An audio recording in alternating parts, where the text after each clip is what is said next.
let's just talk for a second about the Eras tour. Oh my gosh, yes. Um, wow. And not that I forget, but sometimes I like look back on videos on my phone like late at night. I'm like, did that actually happen? Like, I did did that, I yeah.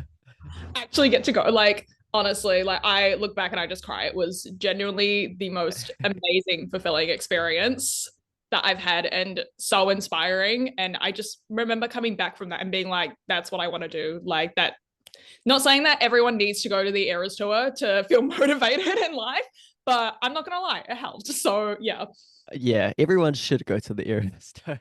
I mean, if you can, absolutely. Like I it was mean, great. everyone wanted to go. I wanted to go. Unfortunately, I couldn't, but it's whatever. I watched the Honestly. movie a few thousand times. Oh, Anyway, same. Yeah. so you actually just performed covers, put them up online, and you went there. How did that all pan out? I was doing that and I just made a little joke on my Instagram story and tagged them saying, I'll do a cover every single day to win tickets. And they basically were like, oh, we'd love Do to see that. it. So I Yeah. did it. So yeah, every single day for I think like 3 or 4 weeks, I did a Taylor Swift cover, and it did get me tickets in the end, from a family member, who saw it, which was like the biggest thing. So That's crazy. yeah, honestly, like I'm so grateful for it. Even if I didn't get out of it what I intended to, I still got there in the end. So yeah, it was a really big like learning lesson for me. And so many Yeah. people also like discovered my account off of that and started looking through all of like my other music and other things on my account. So yeah, I kind of built a following off of making Taylor Swift my entire personality. So it's not such a bad thing. Yeah. Hey, let's chat music you've got out already. You've got a few things on SoundCloud I've just seen. Yeah, so I've got a song on SoundCloud that I uploaded 2 years ago. It's terribly mixed. It was like my first time like producing, mixing something. I did it for an assessment for uni actually. And I think I like just hit the deadline. I did it all in like 3 days. I just had like this burst of motivation to be like, I'm gonna write a song about this. Like everything just came flowing out. And it was really supernatural to do. So I was like, you know what, why don't I just upload this to SoundCloud? It's a song lyrically that I'm proud of as well. So yeah, it's just kind of about like my fears of the future, which I think at like 2 years ago when I wrote it, and then even still now is kind of a very relatable thing. So yeah, I was like, this is the zeitgeist at the moment, unfortunately, being a bit afraid of the future and worried about what's going to happen. So why not just like, yeah, kind of put it out there. So yeah, that's kind of how that came about.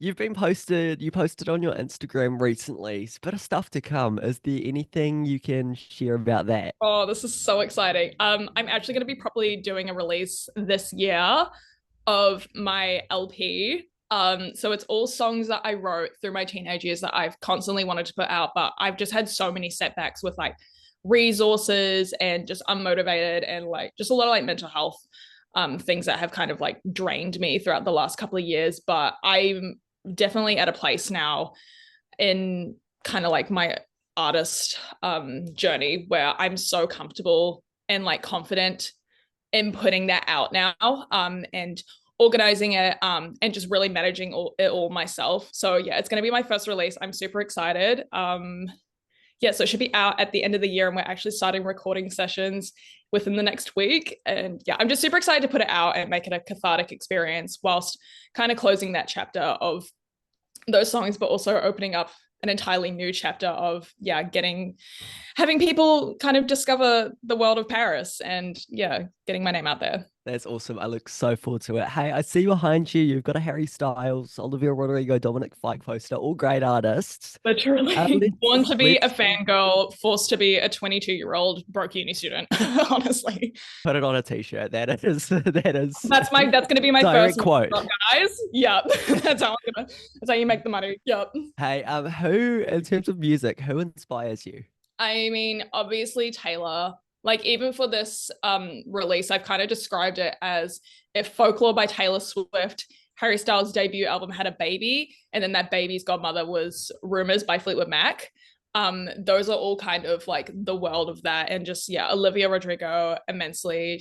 I relate to her so much and her music. Harry, Dua Lipa. I also like love K-pop. I'm a bit of a K-pop fan there. I'm kind of just like a collector of like all things music. Yeah, yeah. Definitely Taylor, Harry, Fleetwood Mac.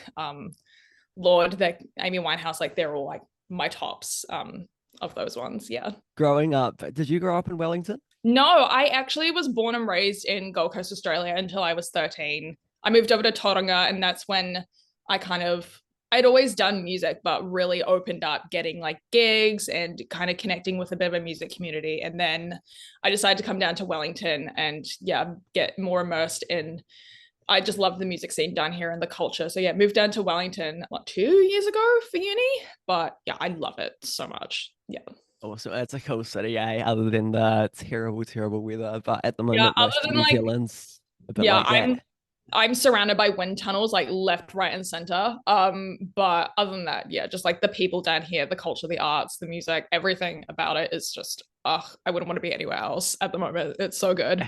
So, okay, coming into New Zealand, and you say you got into music a bit more once you moved over here. In terms of when you were growing up, was there much musical inspiration around? Yeah, there was heaps of music. Like neither of my parents play instruments or um grew up like singing or doing a lot of music stuff, but there was always music around my house. I mean, my mum was a child of the 80s, so it was always 80s music like The Cure, U2, Wham, Madonna. And we would every time we would drive somewhere, it was a CD in the car and it was blasting just like Spice Girls or something. So, and then obviously the internet and social media happened, and that just kind of was a gateway for me to go and discover more music. So yeah, I've always Yeah. been surrounded by music. Hey, Paris is definitely the next artist to watch out for. Where can people find you online? They can find me on Instagram at Paris Music, same with Facebook at Paris Music, and I've got YouTube at Paris Music, and hopefully I'll get a TikTok soon. And yeah, start doing weird TikTok trends. Maybe that's what's gonna pop me off actually. Do like the TikTok dances and trends. I don't know.